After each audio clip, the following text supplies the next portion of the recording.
اگر میں تصویر کا دوسرا رخ پیش کروں، اس سوال کو سرے سے ختم ہو جانا چاہیے، سوال کی جڑ کٹ جائے، سوال بنے گا ہی نہیں۔ کہتے ہیں وہ کیسے؟ میں نے کہا اگر رتبہ دیکھیں حضور پاک علیہ السلام اور حضرت اسماعیل کا، تو آپ کا یہ سوال بنتا ہے کہ امام الانبیاء کے سینے پہ مقتدی ایک نبی کے پاؤں کا پانی کیوں لگا؟ لیکن اگر رتبہ ایک اور دیکھیں کہ حضرت اسماعیل کا حضور پاک سے نسبت کا کون سا تعلق ہے؟ حضرت ابراہیم علیہ السلام کے دو بیٹے ہیں، ایک کا نام اسماعیل ہے، ایک کا نام اسحاق ہے علیہم السلام۔ حضرت اسحاق کی نسل سے 70,000 بنی اسرائیل کے انبیاء ہیں، اور حضرت اسماعیل کی نسل سے اکیلے رسول اللہ ہیں۔ تو حضرت اسماعیل رسول اللہ کے جد امجد ہیں، والد ہیں، دادا ہیں۔ تو حضرت اسماعیل والد ہوئے، رسول اللہ صلی اللہ علیہ وسلم بیٹے ہوئے۔ اگر درجہ نبوت دیکھیں، حضور کا رتبہ بڑھا، حضرت اسماعیل کا چھوٹا۔ درجہ ابوت دیکھیں، پھر رتبہ حضرت اسماعیل کا بڑا، رسول اللہ اولاد بنتے ہیں۔ اور اگر آپ کو باپ بیٹے کے رتبے کا فرق معلوم ہو، باپ بیٹے کے رتبے کے فرق کا علم ہو، تو یہ سوال نہیں ہوگا۔ ایک والد ہے، ایک بیٹا ہے، بیٹا عالم ہے، حافظ ہے، قاری ہے، شریعت جانتا ہے، دین کا مفتی ہے، محدث و مفسر ہے، لیکن والد ہے۔ دونوں آئے ہیں مسجد میں نماز پڑھنے کے لیے۔ آپ بتائیں نماز کون پڑھائے گا؟ بیٹا۔ کیوں؟ یہ عالم، حافظ، قاری، مفتی، محدث، مفسر، رتبات و مقامات و درجات میں آگے ہے، یہ پڑھائے گا۔ ٹھیک ہو گیا؟ باپ پیچھے ٹھہرے گا، بیٹا امام بن کے آگے قیادت کرے گا۔ امام ہے بیٹا، اب یہ دونوں گھر گئے ہیں، گھر میں پاؤں دبانے کی ضرورت آئی ہے۔ اب باپ دبائے گا یا بیٹا؟ بولتے نہیں ہیں۔ باپ دبائے گا یا بیٹا؟ کیوں؟ یہ تو امام ہے، اس کے پیچھے تو باپ نے نماز پڑھی ہے، کیوں کہہ رہے ہو یہ پیوں دبائے؟ بھائی اس کا تو رتبہ بڑا۔ سب کہیں گے گر فرق کے مراتب نہ کنی زندگی کی۔ اصل میں مرتبے کے فرق کو دیکھا جاتا ہے۔ وہاں بطور امام تھا تو بیٹا آگے، یہاں یہ والد ہے۔ اوسط ابواب الجنہ، جنت کا مضبوط ترین اور درمیانی دروازہ اولاد کے لیے والد ہے۔ رسول اللہ نے فرمایا رضا الرب فی رضا الوالد وسخط الرب فی سخط الوالد۔ صحابی نے پوچھا یا رسول اللہ میرا اللہ مجھ سے راضی ہو، مجھے موت سے پہلے دنیا میں پتہ چل سکتا ہے؟ فرمایا جی ہاں، اپنے اور اپنے ابا کے ریلیشن شپ کو دیکھ، اپنے اور اپنے والد کے تعلق کو دیکھ۔ رضا الرب فی رضا الوالد، اگر تیرا رب تجھ سے راضی تو تیرا ابا تجھ سے راضی۔ وسخط الرب فی سخط الوالد، اگر تیرا باپ تجھ سے ناراض تیرا اللہ تجھ سے ناراض۔ تو باپ ہے۔ لوگ ماؤں کے رتبے سناتے ہیں، والد کو بھول جاتے ہیں۔ والد کے رتبے بہت بڑے ہیں، یاد رکھ۔ میں ماں کے رتبے کا انکار نہیں کرتا، وہ مسلم عند الطرفین ہے، لیکن باپ کا رتبہ بھی کسی سے کم نہیں ہے۔ باپ ایک سائبان ہوتا ہے، جب والد دنیا سے اٹھ جائے نا اس کا سایہ، پھر اولاد کو سمجھ آتی ہے۔ آپ خوش قسمت ہو، تمہیں اپنے والدین گھر میں ملتے ہیں، میں اپنے ماں باپ سے ملنے قبرستان جاتا ہوں، مجھے احساس ہے ماں باپ کا مقام اور مرتبہ کیا ہے۔ تو میں نے کہا سن، بیٹا یہاں آیا تو امام تھا، لیکن جب گھر میں گیا تو بیٹا ہے، اولاد ہے، والد ہے، اس لیے والد کے قدموں کے نیچے اس کے لیے رتبے ہیں، تبھی پاؤں یہ دبائے گا۔ تو تصویر کے دونوں رخ دیکھیں، امامت میں بیٹا آگے اور ابنیت میں باپ آگے اور بیٹا پیچھے ہے۔ ایسے ہی آؤ سنو، حضرت اسماعیل اور رسول اللہ کا رتبہ ہے۔ اگر ہم دیکھیں رتبہ والد والا تو حضرت اسماعیل بڑے ہیں، رسول اللہ کا رتبہ بیٹے ہونے پر چھوٹا ہے۔ لیکن اگر رتبہ دیکھیں نبوت کا، امامت کا، علم کا، درجے فضیلت و مرتبے کا، پھر حضور بڑے ہیں، حضرت اسماعیل چھوٹے ہیں۔ اسی لیے باپ کے پاؤں کا پانی بیٹے کے سینے پہ لگے تو سوال نہیں اٹھتا۔ تو میرے دوستو، ہمارے نبی کو اللہ نے وہ مقام دیا، وہ مرتبہ دیا، وہ حیثیت دی ہے، اس جیسی اس کائنات میں کسی کی حیثیت نہیں ہے۔ لیکن ایک بات یہاں کہتا ہوں، صرف اسی پہ نجات ہے؟ ہم کہہ دیں ہمارے نبی کا رتبہ بڑا، محمد ہمارے بڑی شان والے صلی اللہ علیہ وسلم، ہم کہتے رہیں، اس پر ہماری نجات ہو جائے گی؟ ہم بخشے جائیں گے؟ جی نہیں۔ لو کان فی حبک صادقا لأطعتہ ان المحب لمن يحب مطیع. اور تو محبت میں سچا ہے، پیار میں سچا ہے، عشق میں سچا ہے، یگانگت و الفت میں سچا ہے، اگر تو دعوی محبت للنبوت رکھتا ہے تو تمہیں رسول اللہ کی اتباع کرنی پڑے گی. اتباع پیغمبر، اتباع نبوت، اتباع رسالت، اطاعت نبوت کرنی ہوگی، تب دنیا بھی بہتر بنے گی، آخرت بھی بہتر بنے گی. اور اگر صرف حضور کی تعریف ہی کرتے رہو، اعمال ٹھیک نہ ہوں، تو پھر یاد رکھنا مکہ میں ابو نام سے دو بڑے بندے مشہور ہیں، ایک ابو لہب ہے، ایک ابو بکر ہے. جو ابو لہب ہے اس نے پیدائش پہ خوشی کی تھی، باندی سویبہ کو آزاد کر کے کہا تھا انی اعتقتکی، میں نے تمہیں آزاد کیا، سویبہ جا جہاں جانا چاہتی ہے. آج میرا یتیم بھتیجا محمد کریم پیدا ہوا ہے. ابو لہب نے خوشی کی تھی، لیکن ابو لہب نے رسول اللہ کی باتوں کو نہیں مانا تھا، ابو لہب نے اطاعت نہیں کی تھی، ابو لہب نے رسول اللہ کی احکامات کی پیروی نہیں کی تھی.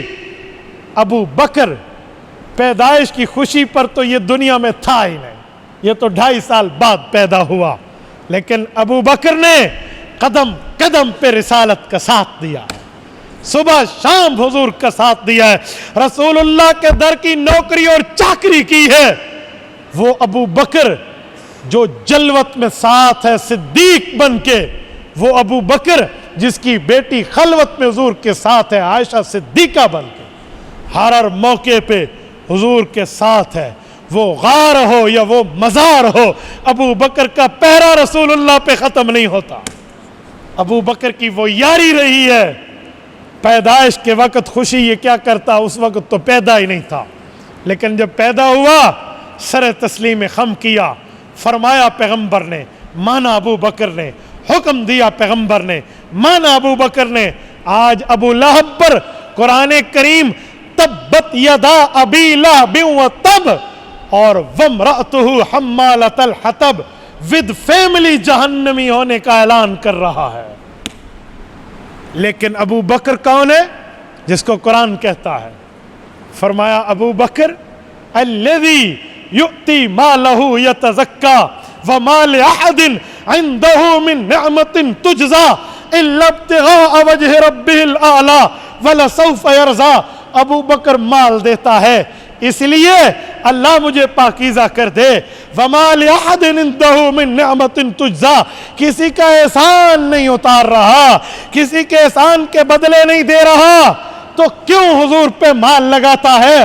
رب کا قرآن کہہ رہا ہے میں جنگ اخبار کا صفحہ نہیں پڑھ رہا، اردو ڈائجسٹ کا ورک نہیں پڑھ رہا، میں 30واں پارہ سورت نمبر 91 سورت اللیل کی آخری آیت پڑھ رہا ہوں.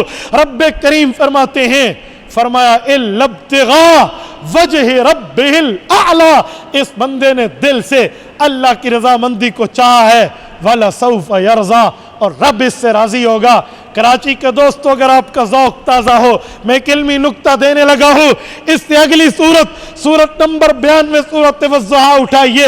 رب فرماتے ہیں وَلَسَوْفَ يُعْطِيكَ رَبُّكَ فَتَرْضَى، محبوب مصطفیٰ رب آپ کو اتنا دے گا آپ اللہ سے راضی ہو جائیں گے. اور اس سے ایک سورت پہلے ابو بکر کو فرمایا وَلَسَوْفَ يَرْضَى، اللہ اس کو اتنا دے گا یہ بھی اللہ سے راضی ہوگا. اور ابو بکر کے لیے رضا کے اعلانات ہیں، ابو بکر کے لیے جنت کے در کھلے ہیں، ابو بکر کے لیے جنت طلب کر رہی ہے. اس نے تو پیدائش کی خوشی کی بات نہیں کی تھی، اور ابو لہب جہنمی ابدی بن گیا ہے. ابو لہب پہ ود فیملی قرآن رد کر کے وامرأتہ حمالۃ الحطب کہتا ہے. اوے وجہ کیا ہے؟ عمر میں بھی ابو لہب بڑا، تقوی تو نہیں لیکن تجربے میں بھی ابو لہب بڑا. ابو بکر رتبہ کیوں لے گیا؟ کہتے ہیں وجہ یہ ہے اس نے صرف خوشی کی تھی، اس نے پیغمبر سے محبت کر کے اطاعت کی ہے. پتہ چلا صرف نام محمد لینے پہ نجات نہیں ہے جب تک احکام محمد پہ عمل نہیں ہوگا. آج ہم عمل کرنے والے بنے تو کام بنے. علامہ محمد اقبال رحمہ اللہ ہمیں یہی پیغام دے کے گئے ہیں کہ عمل سے زندگی بنتی ہے،